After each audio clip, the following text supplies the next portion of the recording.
parliamentary procedure quiz, which I'll talk to you about here in a little bit. For your questions and your pro-con speeches that you ask, you do have the ability to earn up to 30 points. So if you were to get, let's say, 73 points out of 75 for your speech, and you secured 30 points, what would your overall grade be? 103. So you do have the ability to get some bonus points when it comes to asking questions and giving pro-con speeches. Now, we do have the Jack rule. The Jack rule is that you can only ask up to 10 questions that are going to get points. So if you ask questions, you can earn yourself up to 2 points. If you give pro-con speeches, you can earn yourself up to 4 points per speech. If Jack asks 15 2-point questions, you at most are going to get 20 points because we're only going to count 10. So it's not that if you were to ask a question that's really not all that good, and honestly, the questions that we were asking during the AI speeches, for the most part, were pretty good. But you ask a question that's relevant, but it's not really worded well, you could get 1 out of 2 points. It's not that you have earned yourself a 50%, but it's in that bucket of 30 points that you can earn. I've only earned 1 point. So what the 10 question limit does is it keeps someone from asking, Bowen, no offense, it keeps Bowen from asking 31 point questions, which he doesn't deserve to get 30 points. So if he asks 10 1-point questions, okay, he's got 10 points, he can still earn the other points through his speeches, which he could earn 1, 2, 3, or 4. But I don't want you to worry about, did I get a 50%? You're not going to have a 1 out of 2 showing up in Power School or a 1 out of 4 for a speech. It's just that in that bank of points that you're accumulating, you'd have to ask more questions or give more speeches in order to earn those points. One of you is going to be a presiding officer. That means you get a gavel, you get to hit stuff. That piqued Ray's interest a little bit. You see that head jump up?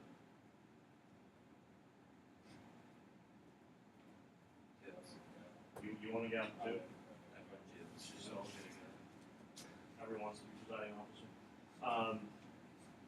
Presiding officer is going to keep track of who asks questions and when. So if Erica has 7 questions and Callie has 3 questions and both hands go up, the presiding officer is going to call Callie because she has fewer questions. So Bowen cannot ask 31 point questions. Bowen cannot ask 30 questions in a row either because other people are going to have questions as well.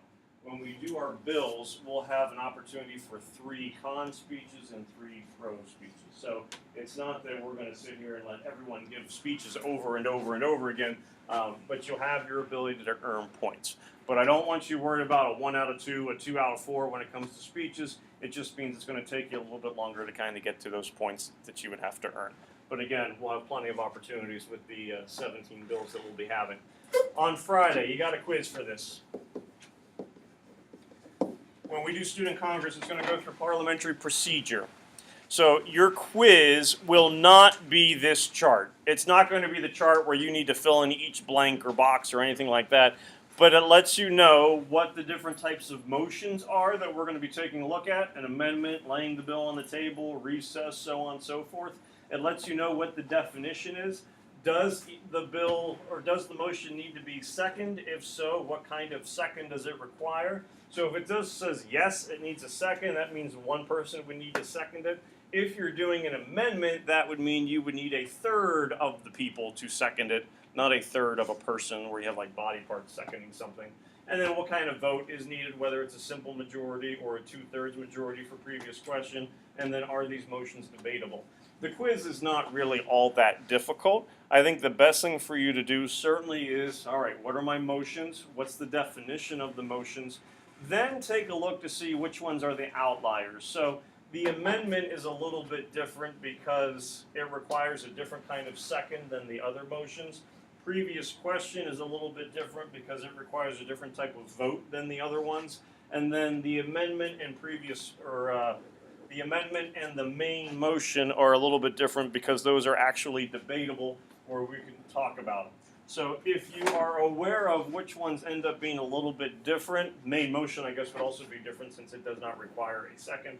That gives you a better idea as to maybe what some things would be to take a look for.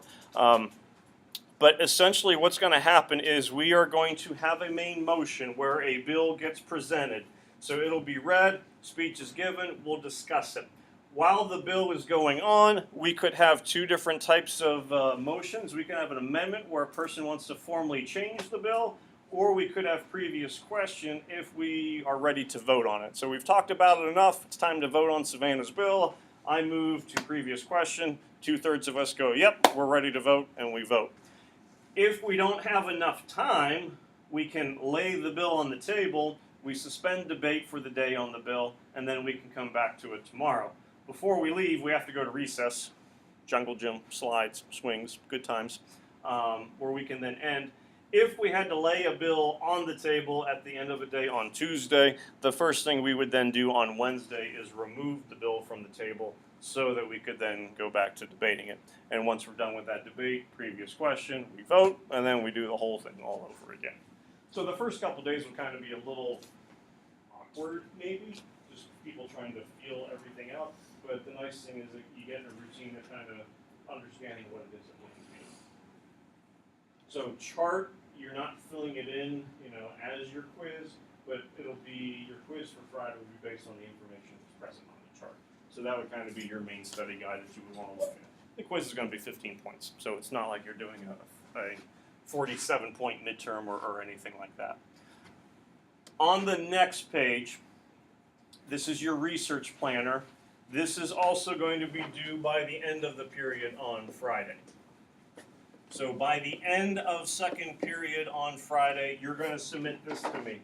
You do not have to write on this because you're going to submit it, and I'll show you where, through Google Classroom. So I at least want you to be able to see what it looks like, where you're going to come up with 5 general bills. You don't have to go into a whole lot of detail about it, but I want you to give me a little bit of a description for it. So, there's a lot of things going on, certainly politically within the news. On a global scale, you're dealing with a lot of tariffs when it comes to China and whatnot. So you could end up doing a bill where you want to repeal the tariffs on steel and aluminum. Maybe you want to put more tariffs on imports that would be coming in. Jack has decided that I should be armed as a teacher in the building at all times, and so that's something that he wants to kind of propose. You could do things with program of studies, if you want within North Hills, within the school set up. You could certainly do something about standardized testing if you want, but it doesn't have to be those things. We've had bills, talking about baseball field's going to become a student parking lot. That one didn't pass. Decided that they would cost too much money. You could do things about college tuition, since that's something that a lot of you folks, need to kind of start thinking about.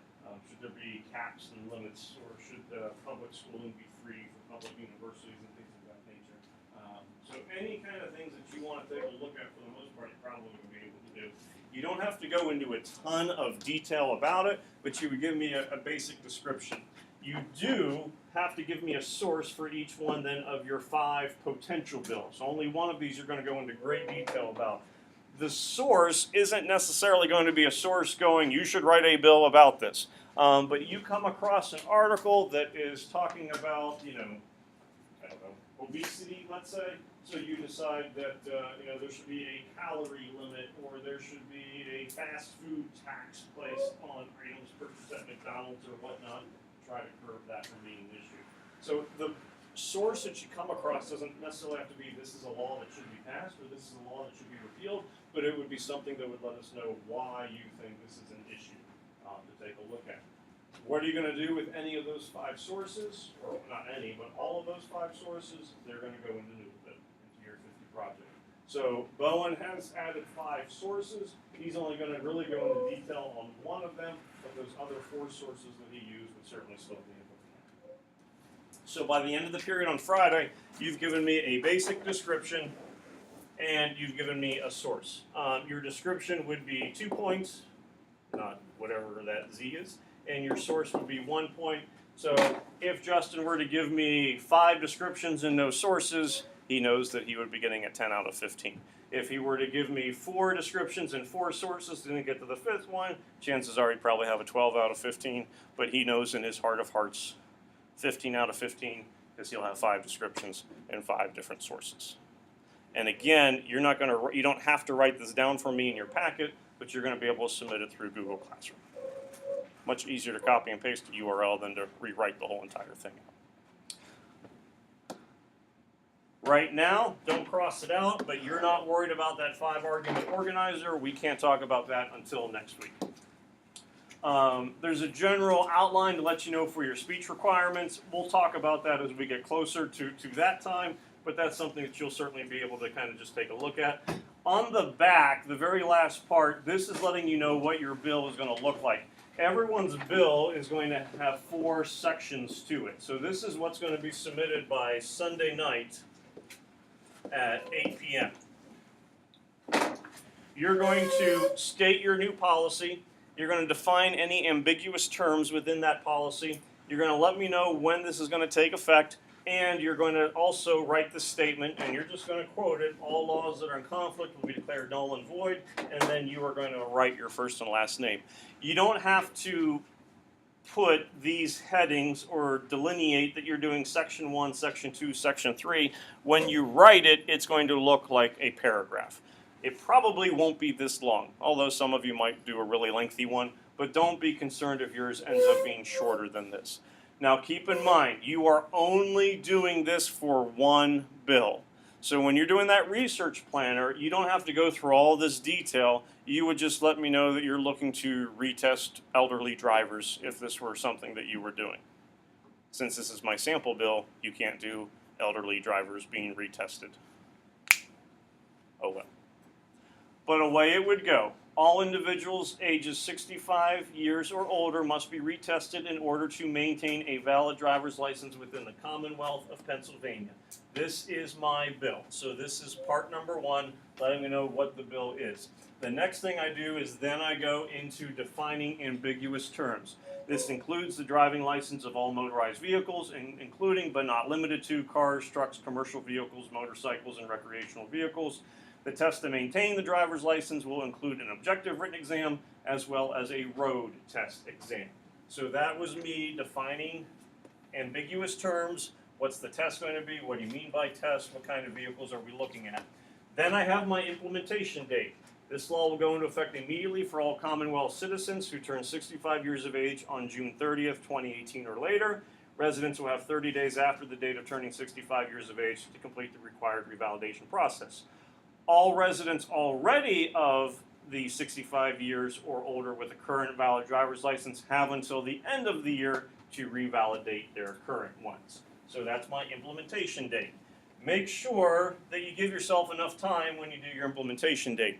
We're going to start doing your bills on, let's say, the 17th or the 18th. It would be pretty silly for Bowen to go, this will go into effect on April the 22nd, and he's giving his speech on April the 24th. So you could do, this will go into effect immediately, but be careful about picking and choosing your dates so that it's not like in the past tense. Citizens must continue to revalidate their driver's license within a 5-year time period of the initial revalidation.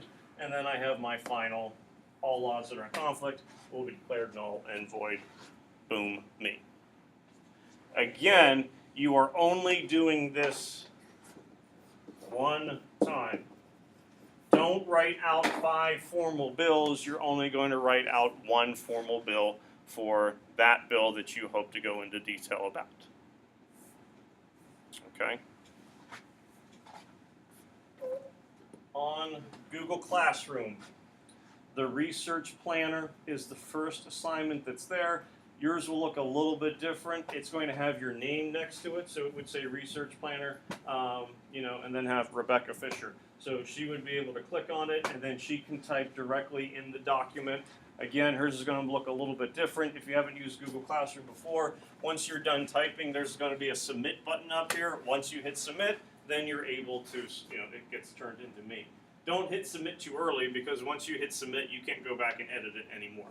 but you would just type in what your description is going to be, and then what the sources are that you are using for bills number 1, 2, 3, 4, and 5. So you'll have through the end of the class period on Friday, second period, to formally submit that to me. Again, if you get done with it early, by all means, you can turn it in early. You don't have to wait until Friday. Same thing with your student Congress bill submission. You basically have, and it's a template again of what you have on that final page, but on here is where you can formally type your bill and submit it. And it shows it to me the order of submission. So if Ray and Jack turn in bills that are similar, I will go to the second person, hey, Jack, sorry, Ray beat you. He already submitted the bill. I need a new one. Fortunately, you have some backup bills with your research planner, and you can select which one you ultimately want to do. But it has basically the same thing that is on your back page, and then you're just going to type your bill in here. I just want it by Sunday night at 8 o'clock. That gives me enough time to take the bills, put them together, print them out, so that we then have copies that we can take a look at next month. Any general questions?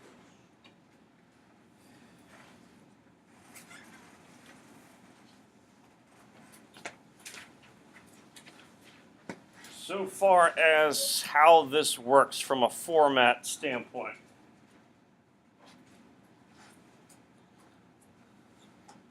There are 3 different types of speeches that you're going to give. You can have your authorship speech. That's your bill. It's going to be 5 to 7 minutes. There's no interruption.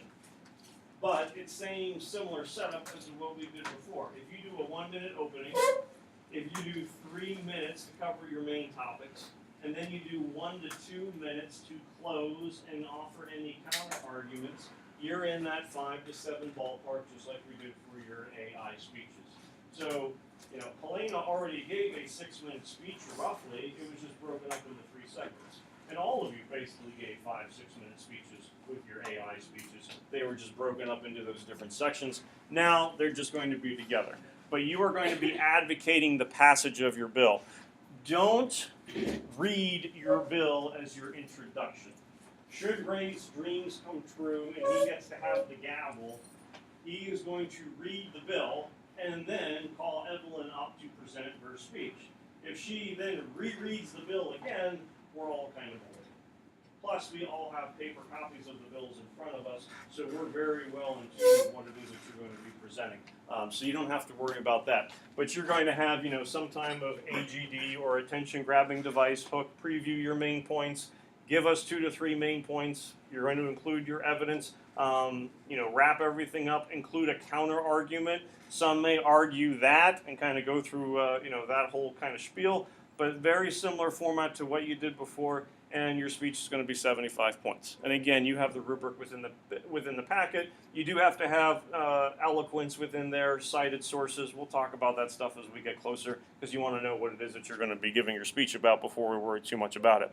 The other types of speeches are, and it's basically the same format for both, you can give a prose speech, or you could also do a con speech. Prose speeches are for up to 3 minutes. So Allie gives her speech about something. Hoodies should not be worn in school for safety, because what if she covers her head with her hood in the cafeteria? We don't know who started that food fight. So therefore, North Hills will no longer allow hoodies to be worn. She gives her bill. There's going to be questions. Bowen's going to be upset. Bowen lives and dies within his hoodie 7 days a week. We're going to ask probably about 3 to 4 minutes worth of questions. So she gives her speech, she's still up here, we start giving her speeches. The first couple bills, people don't ask a lot of questions, so I'll start just asking questions, and then Jack will start asking questions, and then you'll get sick of him very quickly. But we'll ask questions. After that, get dismissed.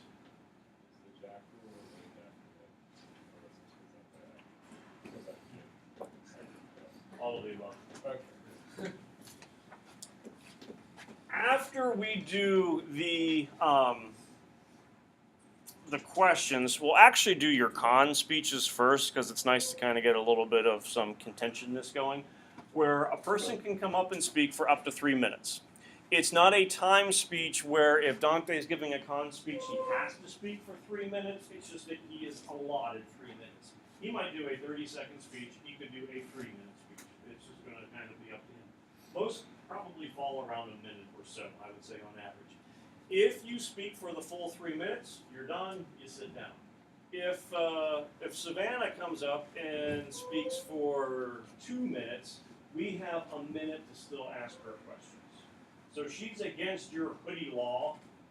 You might have a question for her since she's going against your law or your bill. But if she speaks for the full 3 minutes, like Dante, no time for questions. So the advantage of doing a lengthier pro-con speech is you don't have to answer questions, and you still get points for asking those questions. If you give a shorter one, then we can ask questions for you. If Callie gives her bill, and then we ask her questions, she has to accept the questions. Somebody in here is going to get the reputation for asking really hard questions. Don't know who. Might be Justin. He's going to surprise you.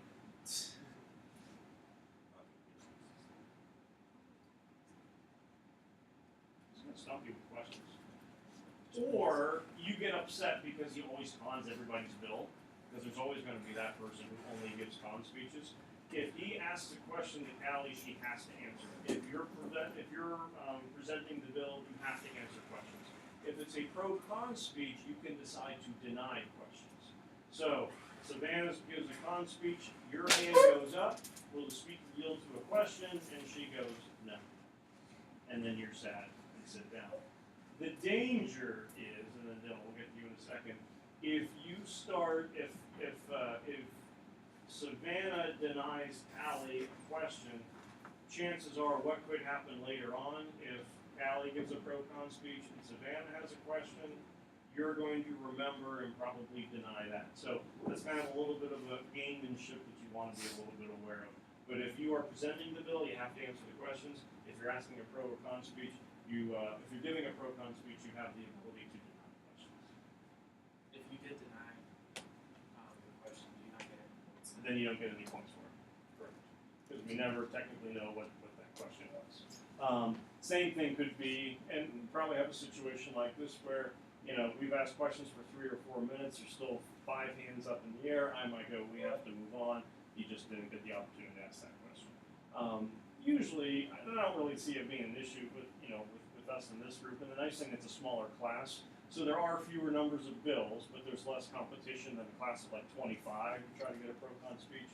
You don't want to wait till the last 4 or 5 bills to try to get all your questions, because we just might not have enough time to move forward. But we do keep track of who asks how many questions, so whoever has asked the fewest amount, they would get first dibs for a pro-con speech or for a question. It's not Evelyn is going to be able to give a pro speech every single time, because it just won't work out that way.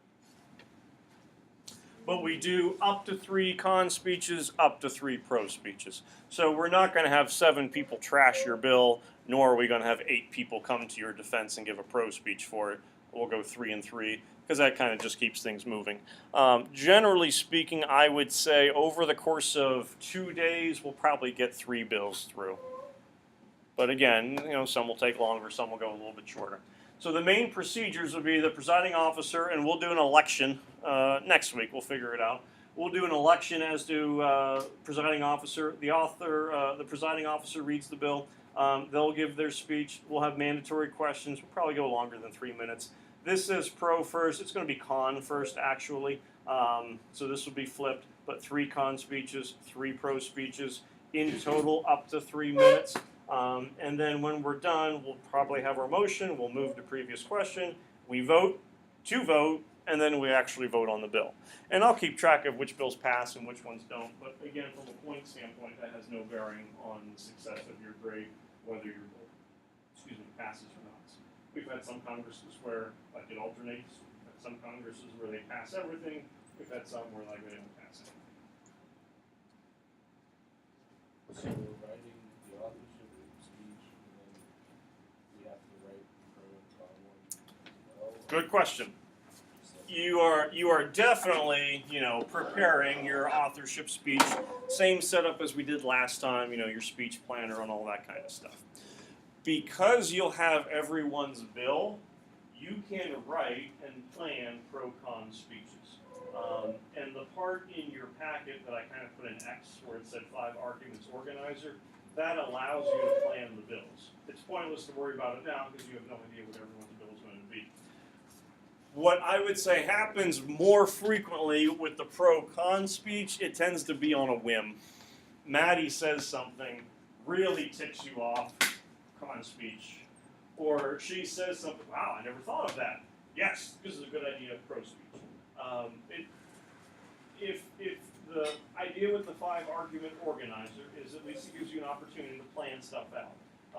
If Dante's bill ends up being wildly popular, you might have planned out a pro speech. If everyone else planned a pro speech as well, you're not all going to get the opportunity to give it.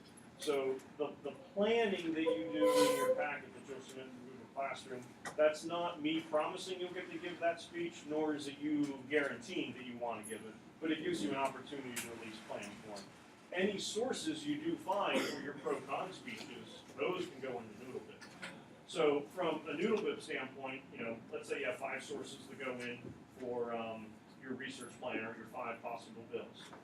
Of the bill that you choose, I think it'd be reasonable to probably find 5 more sources for the passing of that bill. You're up to 10 sources. You have 5 more sources that you use for your pro-con speeches that you have to use.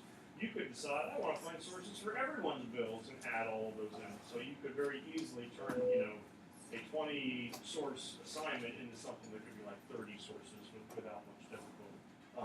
That's up to you. But no, you don't have to plan it out. If it's planned, you probably speak longer. But sometimes the more effective ones are that more emotional appeal of, hey, this isn't right, or here's my ideas about it.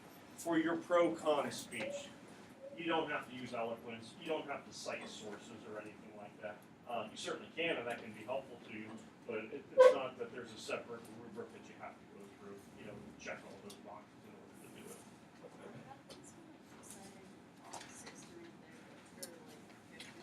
it.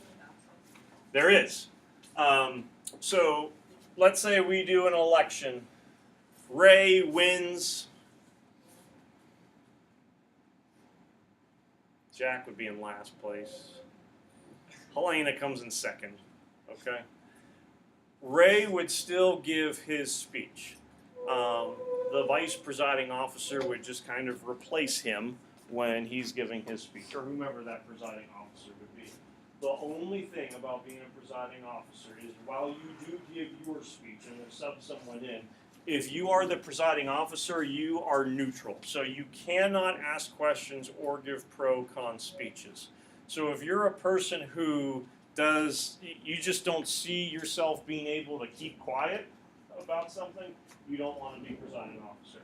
If you are the presiding officer, you can still get your points that you're not getting through questions and speeches. I'll just explain that rubric to whoever gets selected. Silly to run through everything that only one person's going to do. So they would still be able to get points, but they cannot ask questions. If you're someone who you don't think you would want to ask too many questions, then maybe being the presiding officer would be something for you. The main thing with the presiding officer is you have to be here. So, first couple of weeks, Ray was a little iffy about getting up on time. He's corrected that. He could be presiding officer. Bryn's on the 3-day-a-week plan. We'd have to have a heart-to-heart as to whether or not she could be presiding officer if that was something that she really wanted to pursue. Don't worry. Okay. But you would still be able to get your points. You're just going to do it in a different manner than what everyone else would be doing. There are, and I'll give you a piece of paper that kind of explains this later on. It is still formal parliamentary procedure, so it's not just, hey, here's my question. You do have to be acknowledged. Will the speaker yield to a question and all these kind of formal things which we'll go through. But we'll certainly explain how all that stuff's going to work. When you do ask a question, you have to raise your hand and stand up and ask the question. If you give a pro-con speech, you'll come up to the podium and deliver that. You're not just going to simply do it from your seat. or your room. We'll FaceTime, you know, should Erica get the measles, she can still participate. That would be unfortunate. That would be unfortunate. So, starting tomorrow, we'll have laptops in here, and we'll have them in here all week. The idea is that you would be able to start working on your research planner, look up some ideas that you would want. Again, it could be school level, it could be local, state, or federal. Once you know what you want your formal bill to be, you can submit it. You don't have to submit the research planner first and then submit your formal bill. You can submit your formal bill when you're ready. It just has to make sure it has all those parts. And you do get points for submitting that bill cert as well. Do we have to do a pro speech, or both, or can we do a pro speech and a con speech? For the same bill, you mean? Or in general? You don't have to ask any questions. You don't have to give pro-con speech. You know, then your grade's going to be limited to however many points you got for your speech. For the questions, you can only ask 10. I grade your first 10. So if you ask 12 questions, I'm not going to take your highest scoring 10 questions. Whatever your first 10 questions, those are the ones that you get points for. Pro-con, usually people do a mixture of both. There's not a minimum or a maximum number of speeches, pro-con speeches, that you have to give. Certainly, if you give a pro speech for the bill, I don't want you to come back up and con it. You can pick what your side is going to be. But you could give 7 con speeches, you could do 7 pro speeches, you could do 4 con and 3 pro, vice versa, and that would be fine. The only one that I have the limit for would be questions, just so we don't have that, hey, I'm going to ask 30 pointless questions and get my 30 points that way. That seems to be kind of silly.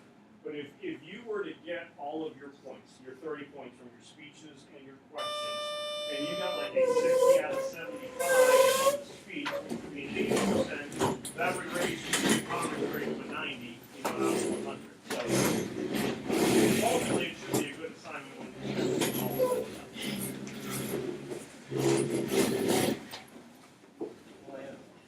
We had somebody, Nick, since you're holding the Hobbit, they had a bill that all books taught in the English class have to be published within like the last 15 years. That would be neat. You know, so variety of stuff that you can do. He didn't have to be. What's this form? We just had spring break. I wrote a thing I